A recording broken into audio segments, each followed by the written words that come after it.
las dos personas que comentaron posteriormente el informe que se presentó acerca del financiamiento de la política en Guatemala. Así que vamos a hablar de ese tema, lo que se dijo en resumen en ese informe, o lo que yo digo de otra forma, la pistocracia descrita un poco más extensamente en el documento. Philip, bienvenido. No, pues buenos días, Quique, buenos días a todos los televidentes que nos acompañan. Jueves de CICIG, pero que ya venía... Bueno, yo venía anunciando que iba a ser quincena de CICIG. Justamente el 15, que fue el miércoles, se da lo primero, que es el caso de Edgar Barquín y de toda la estructura de la Gana realmente, que ahora está vinculada al líder. Vamos a hablar un poco de eso también, porque es uno de los ejemplos que usó. Pero el miércoles arrancó con un miércoles de CICIG, quincena de CICIG le hemos llamado nosotros. Y que venía a complementar el caso de Gustavo Martínez, venía Correcto. a complementar también antejuicios en contra de Mirza Arriaga, en contra de Luis Chávez, y falta. Y vamos a seguir, y justamente, y por eso siempre decimos que esto apenas empieza, Filipe, pero hablemos, a ver, con vos hemos hablado muchas veces acerca del concepto de la pistocracia, tú lo has llamado esta democracia o la parte de la patrimonial, donde hay gente que está en esto para hacer plata, simple y sencillamente para eso. Hemos hablado de la estructura, de cómo ha ido transformando, esa es la parte que citan ahí nuestra en el informe, de cómo ha venido trasladándose el poder económico de un lugar a otro. Pero démosle a la gente un pequeño resumen en esta primera parte de lo que significa el informe que presentó Iván. Bueno, este es un trabajo que se había anunciado desde hace varios meses. Entiendo que es un equipo multidisciplinario de la comisión quienes lo elaboran. Es un informe temático que básicamente no busca ser una base para procesos judiciales, sino para poner sobre la mesa como puntos de discusión el análisis del cómo opera el dinero en la política, porque realmente va más allá del financiamiento puramente en materia electoral. Es un análisis bastante académico, toma como referencia muchos estudios académicos que hay en el medio, particularmente cita en reiteradas ocasiones el estudio de Hugo Novales, publicado por ACIES en el año 2014 sobre el financiamiento de las campañas políticas, y a la hora de generar una tipología de casos paradigmáticos que sirvan para un poco mostrar con casos concretos algunas de las tesis y de los elementos que se está presentando en el informe, se presentan casos que son del dominio popular.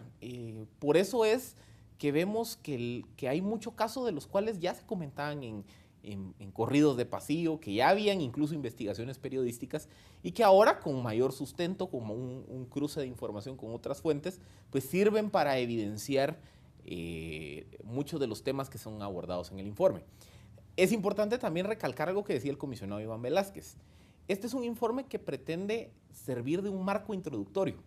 Aquí no se está agotando el análisis o el estudio del dinero y la política del financiamiento de partidos. Aquí solo se está poniendo sobre la mesa algunas conclusiones preliminares o algunos hitos preliminares de los cuales muchos todavía hay que seguirlos construyendo.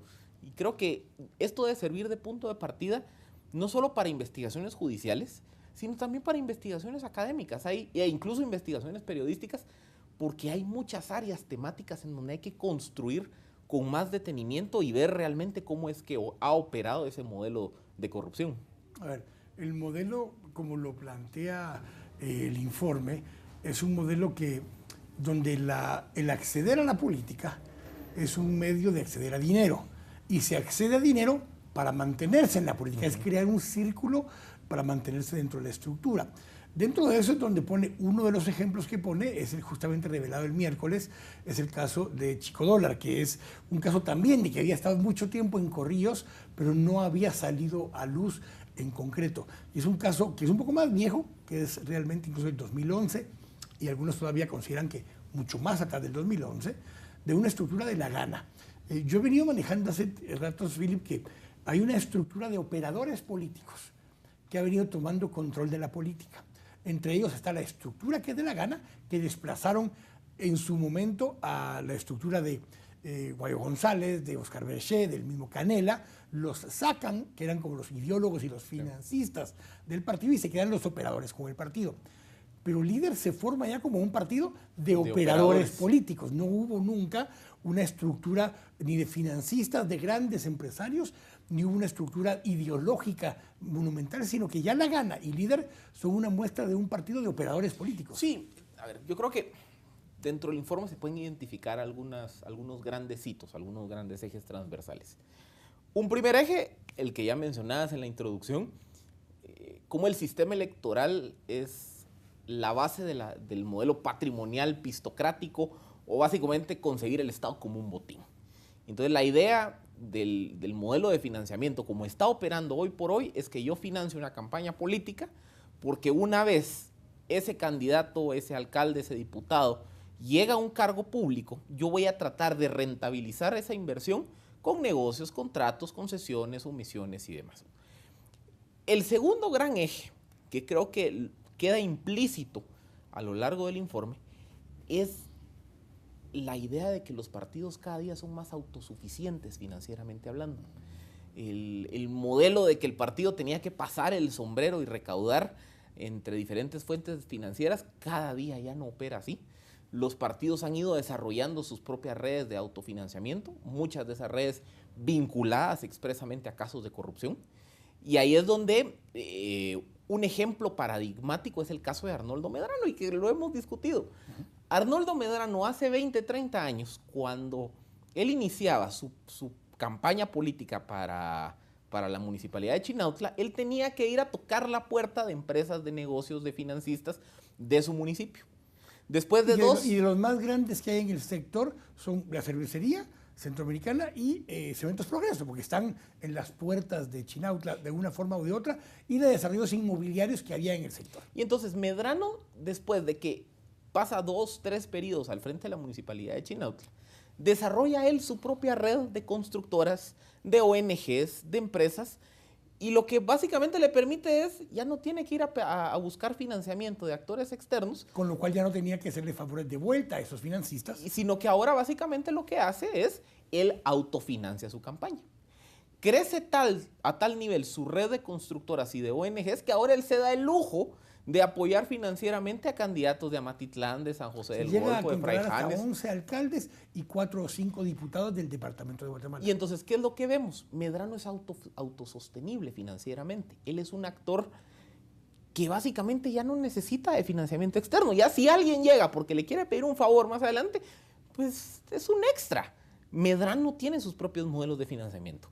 Y el crecimiento del partido Líder y de todos estos personajes que Quique menciona como operadores, es justamente ese modelo del partido autofinanciable. Es que el partido Líder básicamente es un partido que se ha ido construyendo sobre el acceso a recursos que le ha permitido la intermediación de algunos de sus miembros con estructuras de contratistas en lo local y de constructores. Ahora, coloquialmente, lo que se le ha llamado a estos personajes como Arnoldo en los otros departamentos son los caciques, lo que le hemos llamado los caciques, pero así como Arnoldo se convierte en el cacique de este departamento, tenemos a los Marios Riveras, a los Aristides Crespo, a los hermanos Arévalo, a los Quechén, y así sucesivamente vas viendo a los Martínez en Huehue, ahora a Emiliano Mazariegos. Son personas que ocupan ese espacio y utilizan dos cosas que fueron fundamentales en el trayecto.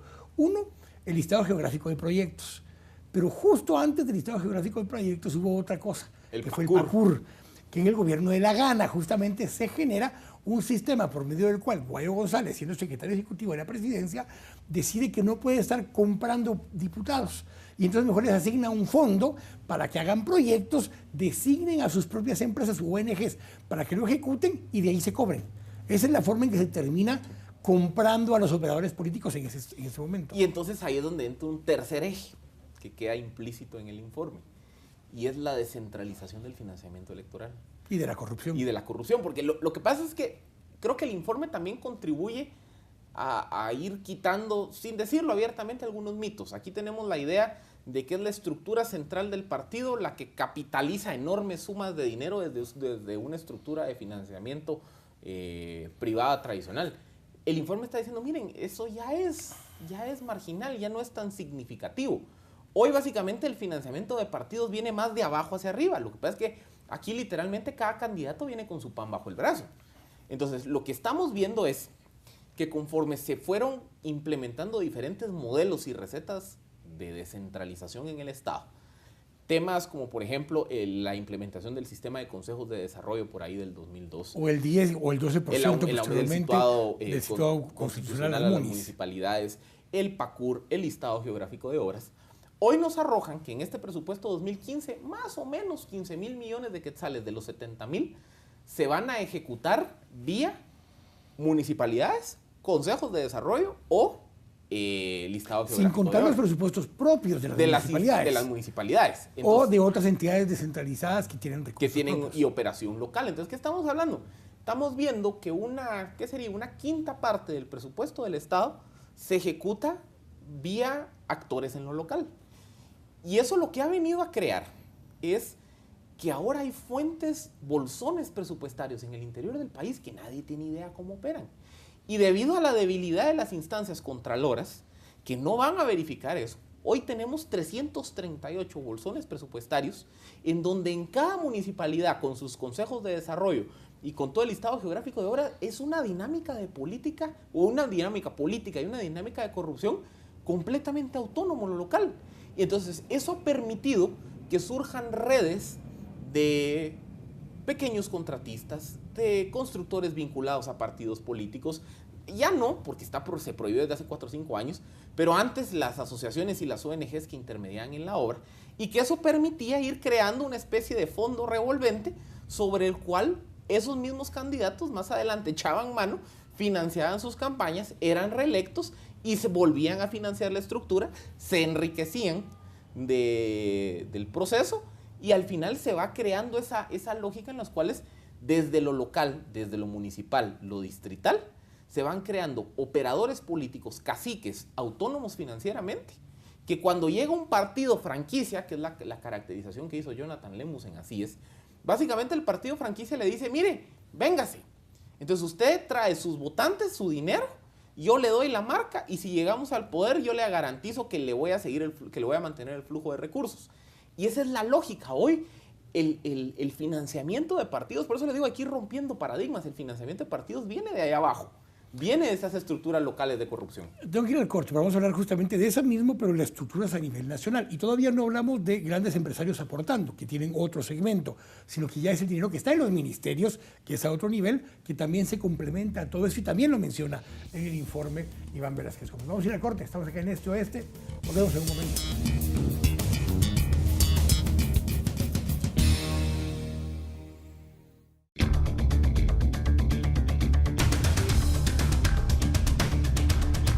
Estamos regreso acá en Este Oeste conversando con Philip Chicola acerca de este informe de financiamiento político, lo que hemos denominado nosotros acá la pistocracia. Y nos quedamos con la corrupción del Estado. Vamos a hablar también posteriormente de las otras fuentes del crimen organizado, pero también el otro tema que maneja el informe, la parte del manejo de los medios y la publicidad, que es parte importante del informe. Pero terminando con el tema de corrupción, hablábamos de lo local, que es esta descentralización de la corrupción, pero que después subimos a los ministerios. Y es donde mencioné el caso de Gustavo Alejos, como un proveedor del Estado importante que tiene esta red donde logra proveer casi en exclusividad ciertos productos y con precios sobrevalorados que genera ingresos. Y esos ingresos sirven para financiar campañas políticas, pero también para el enriquecimiento de los participantes. Sí, es que vean, aquí hay varias cosas. Y Gustavo Alejos es un ejemplo. No es, sino que es el ejemplo que usa, pero obviamente eso se repite N veces con diferentes productos. Por ejemplo, en el Partido Patriota, en la elección pasada, el recaudador era Alejandro Sinibaldi. En esta campaña para la recaudación de Alejandro Sinibaldi, lo mencionan indirectamente, bueno, asociado a otro caso, Otto Samayoa. Es decir, digamos que hay ciertos personajes que actúan como recaudadores de fondos. Entonces, por eso, miren, justamente por eso es que hay una parte del informe donde dice, miren, hay muchas donaciones que realizan personas individuales o personas jurídicas y que no le llegan, yo empresa o yo persona le doy al candidato Quique tanto, porque entre los dos hay un intermediario, y ese intermediario es el que viene a recolectar entre todos. Ese intermediario junta el dinero, se debe quedar con una parte, y por lo menos en el Partido Patriota para el 2011, solo a modo de anécdota, el recaudador se queda con 10%. Ese era como el incentivo para recaudar. Entonces después ya viene ese recaudador y ya es a través de él es que se financia la estructura partidaria. Y ese era uno de los comentarios que yo hacía al informe. Miren, sería bueno profundizar en cómo opera ese modelo. ¿Qué dice eso? ¿Que Gustavo Alejo recibió en sus cuentas? No lo creo. Tiene que haber toda una estructura muy compleja. Empresarial, principalmente. Y de cómo se capturan los recursos, cómo se mueven, a dónde van a dar, entran o no entran a las cuentas de los partidos, de los candidatos. Es decir, ahí hay un espacio en donde se puede generar un buen ámbito de investigación. Entonces, el rol de Gustavo Alejos es como el paradigma del informe de este fenómeno del recaudador. Es ese personaje que está muy directamente vinculado al partido político y que su función es ir con mucha gente que es desconocida a pasar el sombrero. Y después ese recaudador se le premia con un puesto en la administración pública y vía ese puesto se vuelve un articulador de negocios, se vuelve... Unos para compensar a quienes dieron dinero en su momento. Y otros propios. Y otros de ese momento. Y entonces ahí es donde la figura de Gustavo Alejo se convierte como en ese paradigma de un operador financiero en lo partidario y después un operador de negocios en lo político. Y como les digo, miren, aquí hay varios casos. Alejandro Sinibaldi fue paradigmático en las campañas del 2007 y del 2011 del Patriota, porque él era como la cara visible de la recaudación. Pero el que tenía la multisectorial en ese momento Mario Leal. Era Mario Leal. Mario Leal también actuaba como vicepresidencial. Sí, Mario Leal también actuaba como recaudador en otros ámbitos. Lo que pasa es que no es uno, pues probablemente en cada partido hay múltiples recaudadores, dependiendo de qué contactos tiene cada uno de ellos. El caso de Gustavo Alejos lo mencionan por una razón interesantísima, la verdad, cuando se ve cómo empieza la redacción del segmento que se refiere a Gustavo Alejos, empieza haciendo una referencia a una entrevista que él mismo da a Revista Contrapoder. Y en esa entrevista, él admite tres cosas. Primero, admite que su patrimonio está más o menos por ahí de los 180 millones de dólares. Segundo, admite que él operó como una especie de recaudador para la campaña de Álvaro Coloma en el 2007. Y después admite que él había apoyado financieramente a Sandra Torres en su campaña, que apoyaba en menor medida a su hermano Roberto con todos y al partido Gana. Y entonces, entre esa referencia periodística y otras fuentes de información que logra cruzar el equipo que elabora el informe, lo ponen a él como el paradigma. Porque en todos los demás casos, por ejemplo, en el de Alejandro Sinibaldi, el único... Lo hace para su mismo partido. Lo hace para su mismo partido y en la única referencia documental que hay es un cable de Wikileaks en la cual hay una conversación entre Otto Pérez Molina y el entonces embajador James Durham, y Pérez Molina le dice que el encargado de tomar relación con los diferentes grupos financistas era Alejandro Sinibaldi. Entonces ahí es donde se extrapola que el rol que jugaba Alejos para la UNE y después Todos Gana, lo jugaba Sinibaldi con el PP. Y luego, pues que hay otros ejemplos que van surgiendo justamente de la discusión del día a día. Y que ahí es donde hay una crítica. Y que ahí el ejemplo que pone básicamente es el tema de las medicinas con Gustavo Alejos y otros negocios, pero obviamente se habla del sistema de construcción de obras, de carreteras, porque son los modelos desde los ministerios, así como hablábamos de los proyectos locales, que a través del listado geográfico de proyectos le daba dinero a los diputados distritales y a los alcaldes, esto le da dinero a los líderes nacionales del partido y a los que fueron los financistas. Y por ejemplo, ahí es donde el informe dice, miren, es que aquí hay que separar los bolsones. Hay un bolsón ilícito, que es el dinero del financiamiento que sale de actividades de la corrupción o de actividades abiertamente ilegales que ya vamos a entrar a ellas. Hay otro bolsón que es legítimo, que es lícito en su origen, que es yo, Philip Chicola, quiero donar tanto al partido de mi predilección, mi empresa quiere donar tanto, ya sea 1 o 2 partidos.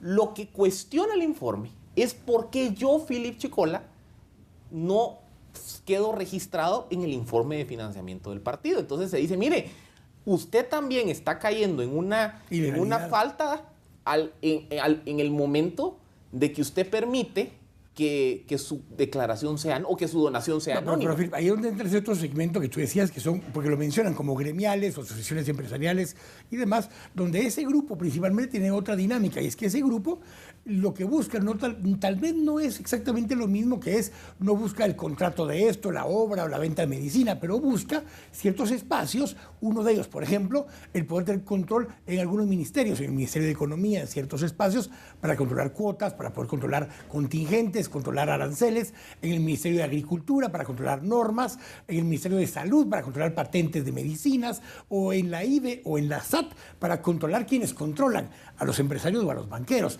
Entonces, es dinero, sí, pero es un dinero diferente que no necesariamente le interesa a esos operadores políticos, porque no son grandes empresarios que tengan esos dilemas. Entonces, eso se lo deja a estos gremiales, a estas organizaciones, siempre y cuando aportan suficiente para alquilar ese espacio. Que el informe viene a confirmar algo que justamente hemos discutido en muchos espacios. Y creo que ese es otro de los temas que también hay que ir identificando de los patrones políticos, que hay una diversificación de los capitales en política. El informe dice más o menos que el estimado es que un 50% del financiamiento de los partidos viene de la corrupción, que por ahí de un 20-25% viene de lo ilícito, de lo criminal. Y el otro restante 20-25% ya vienen de financistas tradicionales. De esos empresarios. Entonces, pero hace unos años eso era el 60-70%. Y ese es un poco el proceso de rotación que hay. Es que hay nuevas fuentes de capital. Y esas nuevas fuentes de capital están asociadas a los procesos que hablamos.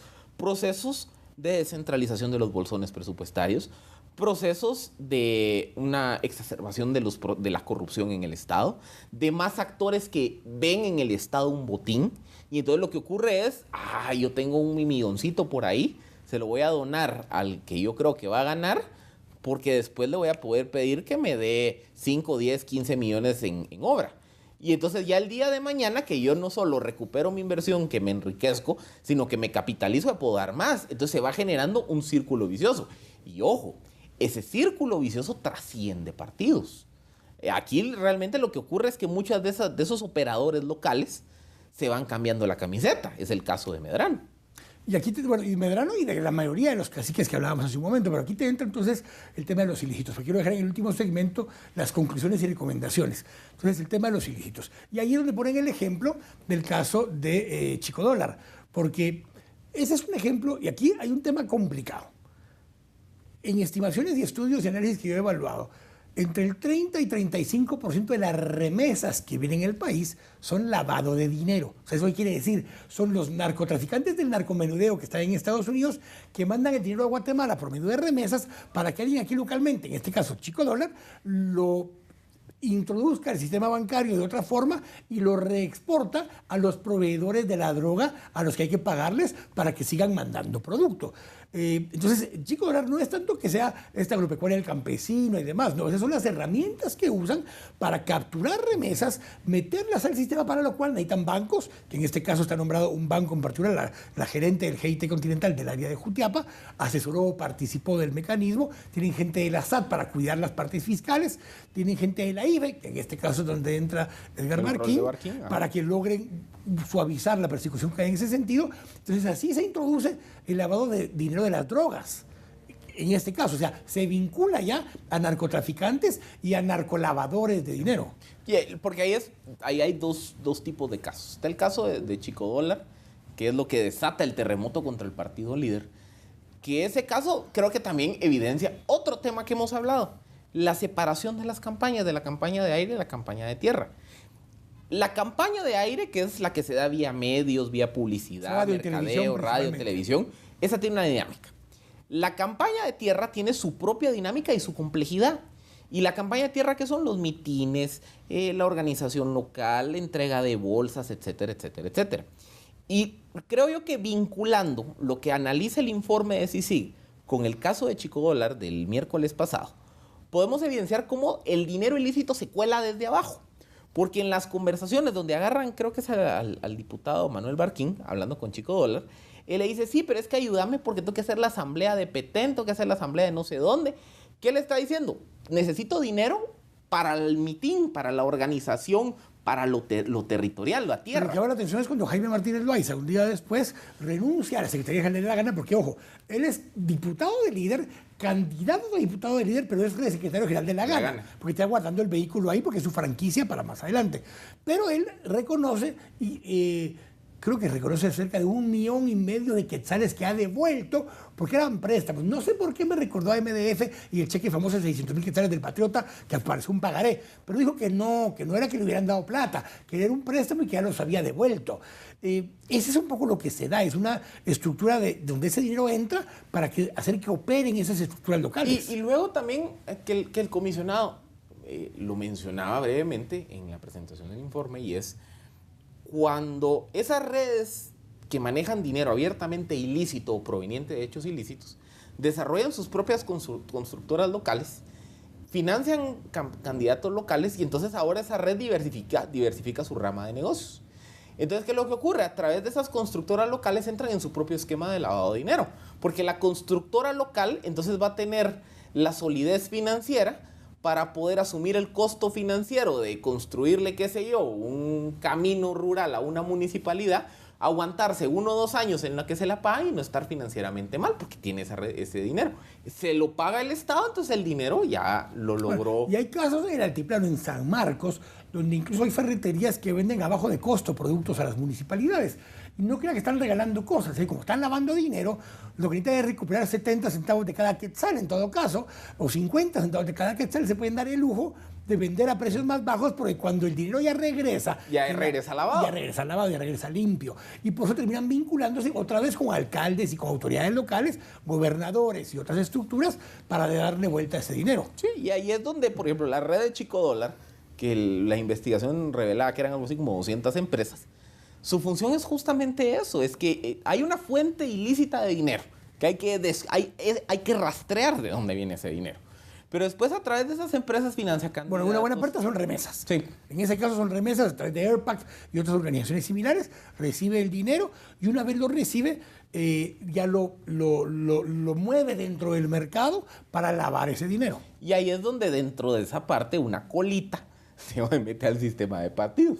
Ese es un ejemplo. El otro ejemplo que hace referencia específicamente el informe es cuando personajes directamente vinculados a hechos ilegales participan como candidatos. El caso de Ipala. De Ipala en Chiquimula, donde menciona O Castillo, con anterioridad. En su momento que Manuel Castillo en Jutiapa, pero aquí se menciona el caso de este Edwin Javier, alias Tres Quiebres, que él es un personaje que incluso en declaraciones del exministro de Gobernación se le mencionaba como un personaje vinculado al crimen organizado que ahora corre con un comité electoral, un comité cívico, pero que aparte de eso había recibido ofertas de varios partidos. Es decir, ahí es donde se ve que no solo es por el dinero, sino que también personajes directamente vinculados a lo ilícito. Y otra vez, es que por eso les digo, esa es la lógica que opera hoy por hoy. Hoy toda esta gente ya viene con su pan bajo el brazo. Es que se meten a hacer campaña política porque tienen su bolsón, ya sea de dinero, producto de la corrupción o de lo ilícito, que les permite a ellos decir, me puedo dar el lujo de tirarme de alcalde y gastarme 5 o 10. Y yo escojo con qué partido quiero ir. Yo escojo con qué partido. Entonces, ese es el atractivo que tiene este tipo de personajes para los partidos políticos. Es que ahí es donde, por eso, en algún momento hablábamos de las diferentes dimensiones de la red Medrano. Es que una dimensión de la red Medrano es la red de lo político electoral clientelar. Medrano atrae de 30 a 35 mil votos en su municipio. Por su lealtad, por los programas clientelares, lo que sea. Él mueve 35 mil personas. Pero aparte de eso, él mueve no solo su propio financiamiento de su campaña, sino que financia otras campañas. A 10, 11 alcaldes más. Entonces, pónganse, si yo soy partido político, a mí me atrae Medrano porque le digo, puchica, este cuate no solo me va a dar los 35 mil votos que él tiene, me los va a dar para mis diputados y mi presidente, sino que aparte... él va a financiar su campaña y más de algo me va a dar a mí. ¿Qué le ofrezco yo a partido a cambio? Le ofrezco mi marca, o sea, la franquicia, y le ofrezco que cuando llegue al poder no te voy a fregar, el flujo de dinero va a seguir llegando, entonces nos vamos. Eso se debe replicar en todo el país. Lo que pasa es que Medrano es el caso paradigmático. Entonces, al corte. Vamos a regresar con las conclusiones que hubo el informe y qué acciones, en todo caso, podemos empezar a tomar para empezar a romper esta pistocracia. Estamos acá en Este Oeste. Volvemos en un momento.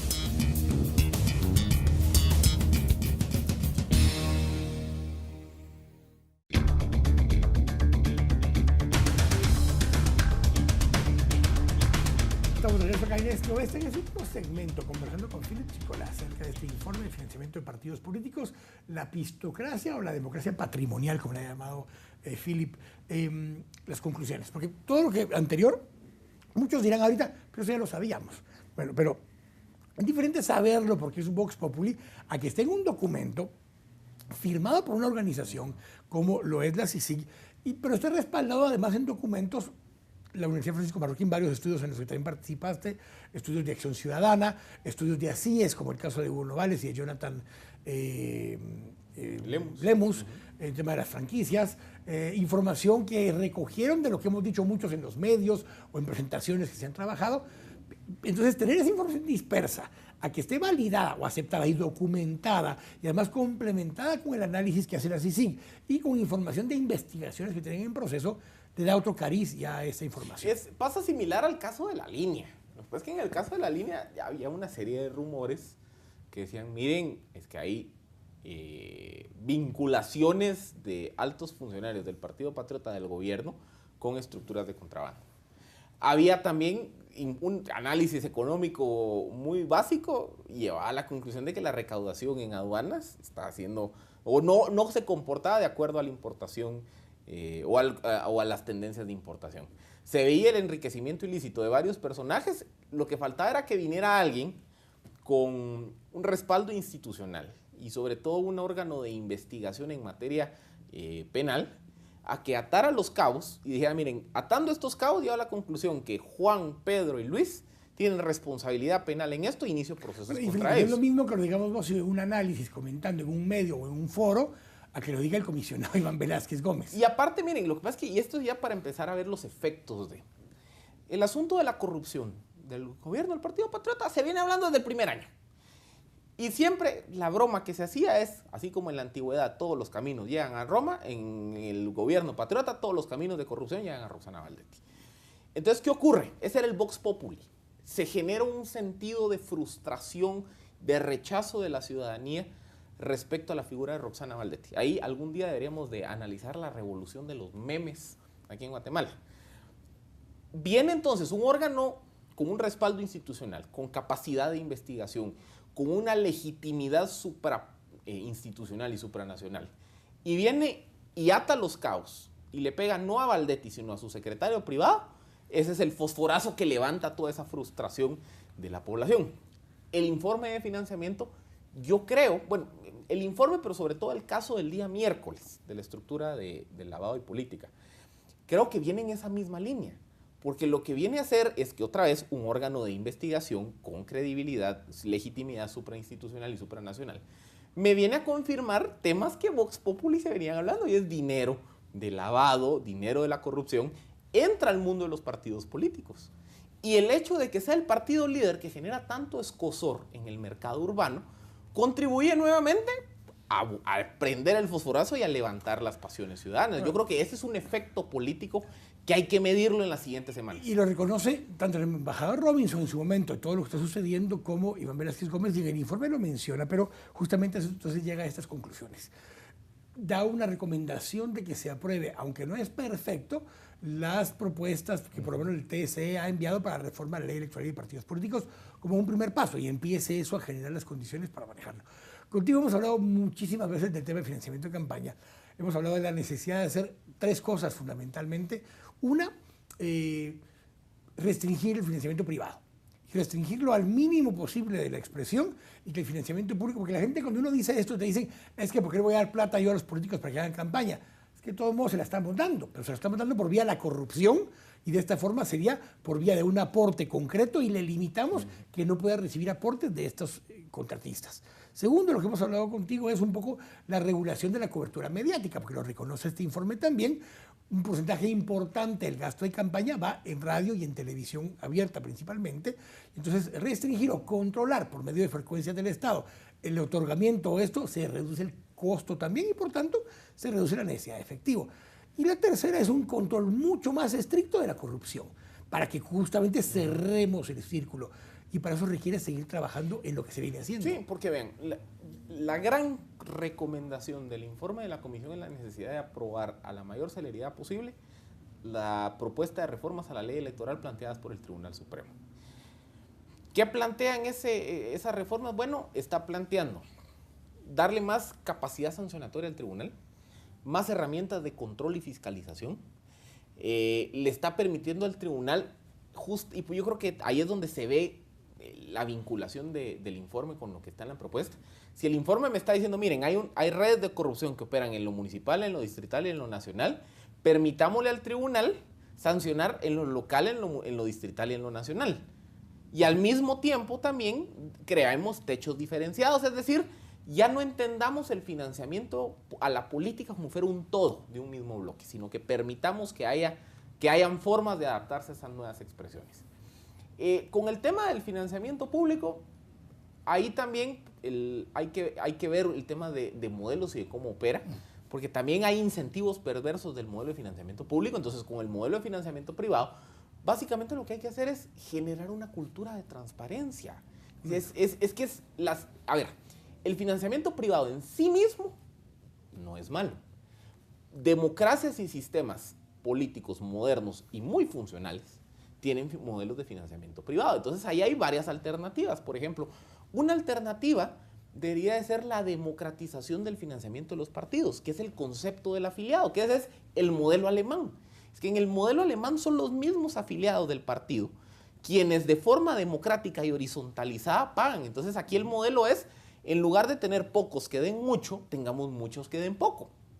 Otro modelo, por ejemplo, es como el norteamericano, que el norteamericano, el de los PACs y de los super PACs, que básicamente genera esas opciones, pero aparte de eso, el PAC termina siendo como institucionalizar la figura del recaudador, pero el recaudador se convierte en una especie de personaje que pone su nombre y su reputación sobre el origen de los fondos. Yo, por ejemplo, puedo decir, miren, voy a recaudarle a tal partido, denme un mes, y dentro de un mes yo digo, miren, yo recaudé tanto dinero, y yo pongo mi nombre y mi reputación de que el origen de esos fondos es bueno. La otra opción es el modelo directo, que es permitamos siempre el financiamiento privado, pero que sea transparente y que se salga con nombre y apellido, quién paga y cuánto paga, y el día de mañana verificamos que esos financistas no están recibiendo algún tipo de Pero nuevamente una de las cosas que más diferencia hace, eso es lo que explicaba también Iván Velázquez Gómez, es que especialmente la televisión abierta, planteaba él, y ciertas cadenas de radio que tienen cobertura nacional mucho más amplia, tienden a tener mayor cobertura, no pagada por pauta, porque esa ya está regulada, y aunque puede haber la cantidad que quieran, se tiene que pagar físicamente, lo cual requiere dinero, pero sí a través de información o de infomercials, se llama Iván en esto, o sea, comerciales disfrazados como noticia, que no tienen costo necesariamente y son escondidos los costos. Que ese es justamente, miren, para mí quien mejor explica ese modelo es Juan Carlos Sandoval, y él pone el ejemplo mexicano, porque él dice, mire, el día de mañana vamos a aprobar la norma de que aquí igual acceso a medio para todos. Entonces, cada partido va a tener, qué sé yo, 2, 3 spots por medio. Pero entonces la forma, como le puedo hacer el chanchullo, el desequilibrio, es que pasa si yo soy amigo del director o del dueño del medio, y entonces yo le digo, mira, ¿me puedes asegurar que en todos tus noticieros me hagan una cobertura a mí? ¿Me puedes asegurar que si yo soy funcionario de Estado y yo voy a correr por un cargo, constantemente me estén sacando infomerciales? Es un poco el caso de Alejandro Sinibaldi. Alejandro Sinibaldi pasó 2 años en el Ministerio de Comunicaciones en los cuales la televisión abierta le daba una cobertura específica de lo que él hacía. En la elección pasada hubo como 3, 4 candidatos que tenían sus propios programas. Entonces, son esas formas de darle vuelta a la regulación. Por eso les digo, miren, este es un tema complicado. Este es un tema que no hay una solución blanca y negra, sino que hay una serie de aristas que hay que considerar en esta que por eso se plantea que después de cada elección hay que reevaluar la norma para irla adaptando, porque, como dicen, echa la ley, echa la trampa. Entonces, si la gente encuentra cómo darle la vuelta a la trampa, porque mientras no me cachen no hay clavo, hay que volver a encontrar otro mecanismo de regularlo. Que ahí es donde viene, veamos, la trampa de esta elección. Lo que pasa es que ahora la trampa de esta elección, ¿cuál fue? Vengo yo, individuo, y publicito conferencias, miren, como soy tan buena onda, llámenme y pregúntenme cosas de civismo, publicito, qué sé yo, cualquier cosa. Y le meto mucho dinero publicito mi libro, y vengo yo, no es Álvaro Velázquez, por cierto, ahí con cariño. Entonces vengo yo y publicito mi actividad privada, lícita, y resulta que, oh sorpresa, el día de mañana terminó el candidato. Entonces es una forma chanchullera de darle vuelta al modelo de la campaña anticipada. Y es que por eso le digo, yo quisiera que alguien me confirmara si Amílcar Rivera finalmente dio la conferencia esa que pasó como 3 meses Una no, promoviendo. pero como 4 veces la promovió. Y creo que un vez a la vez se reunía con alguien ahí en el hotel y llegaba la gente, pero justamente es una forma legal, porque aparentemente es legal, de poder promoverte. Ahora, dentro de las conclusiones está justamente que se recomienda que se implementen las normas que solicita el TSE, pero también plantea que tenemos que poder ser mucho más exigentes como ciudadanos y poder ser más partícipes y ver lo que está sucediendo, porque esa transformación, como decía al final el comisionado, pues es un colombiano y muchos extranjeros que trabajan con él en la CICIG, que mañana, pasado mañana, algún día se irán a ir. Pero a quienes nos quede la responsabilidad de darle vuelta a esto y transformarlo, es a nosotros. Sí, por ejemplo, datos que aparecen en el informe, la correlación, de casi creo que era de 0.90, entre financiamiento y votos. ¿Qué quiere decir eso? Una correlación... Más pisto, más posibilidad de ganar. Una correlación de 1 implicaría que hay una correlación perfecta que en función a la cantidad de dinero que yo voy a hacer, la cantidad de votos que me van a dar. No es 1, pero es 0.90. Entonces eso también genera Y hago una aclaración porque la gente rápido me dice, no, pero por ejemplo Alejandro Sinibaldi gastó más que Álvaro Arzú la última campaña y no le ganó. A ver, no es lo que se gaste en un predio en particular, es el capital acumulado político. Álvaro Arzú tiene 37 años de estar en política. Entonces el valor acumulado de su marca sobrepasa, aunque Alejandro hubiera invertido lo mismo 3 campañas seguidas. ¿Por qué todavía dicen, bueno, pero entonces él todavía le ganó en dinero a Roberto González, a Canela? No, porque era la segunda campaña de Canela y en la suma de las 2 todavía invirtió más que lo que había invertido Alejandro Sinibaldi. Y algo que sí ocurre es que la capital es un distorsionador, porque el comportamiento político de la capital es anómalo comparado con el resto del país. Y sin embargo sí hay una relación de plata, porque si, a ver, esos 3 que son candidatos alcaldes, hay una relación enorme de que mientras más gastas, más probabilidades hay de ganar. ¿Por qué? Porque más reconocimiento de nombre. Y ahorita se da una distorsión, porque la gente me dice, mire, pero Jimmy Morales no ha gastado. A ver, pero Jimmy Morales, antes de empezar a competir, ya tenía un reconocimiento de nombre del 90% por su actuar en otros ámbitos. Que ahí sí habría que decir, no hizo el programa para ser presidente algún día, pero aprovecha la cobertura que tuvo para tener un reconocimiento de nombre tan alto. Que ojo, porque tenemos la duda. Eso lo he visto varias veces en encuestas y en algunos focus groups. Un fenómeno interesantísimo es que a Jimmy Morales le pasa la de Chespirito. Si ustedes van a México y preguntan, ¿conocen al Chapulín Colorado? 90% de la gente dice que sí. ¿Conoce a Roberto Gómez Bolaños? Por ahí del 20-25% de la gente dice. Aquí con Jimmy Morales ocurre exactamente lo mismo. ¿Conoce a Nito y Neto? 85-90% de la gente que sí. ¿Conoce a Jimmy Morales? 25-26%. Entonces, lo que está haciendo Jimmy Morales es vincular su nombre con su marca. Pero lo que dice Quique es cierto. Lo que pasa es que él ya traía una inversión en marca. Que tiene que hacer ahora la vinculación. Visibilizarla. A la persona son otra cosa. Pero ahora también ahí es donde yo quisiera agregar otro elemento que es un poco más amplio. Y es la reforma al sistema electoral es la reforma a la primera grada del proceso, que es pagar mi derecho de piso para participar de la repartición del botín. Pero lo que hay que hacer es que de la mano de eso hay que atender el resto de estructuras, porque miren, transparentando el financiamiento no es la solución, porque se puede ser transparentemente corruptos. Y les pongo tal vez el caso paradigmático que me gusta mencionar, Juan Carlos Monzón. En el informe de financiamiento del Partido Patriota, y incluso la CICIG está diciendo que los informes de financiamiento de la elección pasada era mentira, subreportaron, no reportaron lo que era y demás. Pero en lo poco que reportó el Partido Patriota aparece como donante de la campaña la empresa Tecnicanches, propiedad de Juan Carlos Monzón, como 400,000, 500,000 quetzales. 4 años después ya vemos qué pasó. Entonces no solo se trata de que yo pueda poner en una lista cuánto dio Juan, Pedro, Luis, sino controlar qué va a pasar después. Entonces eso implica reformar el sistema de compras y contrataciones. Y la Contraloría General de Cuentas. Fortalecer la Contraloría, reformar el sistema de servicio civil, fortalecer los órganos de investigación penal y de investigación financiera. En fin, implica hacer una reforma estructural, porque solo atendiendo la causa o donde se empieza a colar la corrupción, no voy a llegar muy lejos. Esto tiene que ser un proceso integral de reencauce de la institucionalidad del Estado. Y de verdad, a veces parece que lo dijéramos como molestando, pero esto apenas empieza, de verdad. Esto apenas empieza. Y porque estamos terminando de sacar la basura, pero falta después limpiar. esa basura que estaba ahí y cómo reconstruimos lo nuevo. Así que va a reconstruir una cárcel de máxima seguridad solo para meter a todos los que han llegado ahorita. No sé si vamos a convertir algún gran, no sé, alguna colonia o algún edificio o el estadio, pero porque va a haber mucha gente. Pero te agradezco, Philip, que hayas venido a acompañarnos nuevamente aquí en Este Oeste. Vamos a seguir hablando de este tema y de verdad, mire, esto apenas empieza. Son 3 partes. Lo que decía Philip, la reforma electoral, la reforma política per se es una. La reforma al sistema de adquisiciones y la Contraloría de Cuentas es la otra. Y la tercera es una revolución ciudadana, donde dejemos de ser pasivos y permisivos con la corrupción y seamos parte de esa transformación de esta sociedad a una sociedad que rechace la corrupción desde la raíz. Gracias por nos acompañar una vez más acá en Este Oeste. Nos vemos la próxima semana. Dios los bendiga.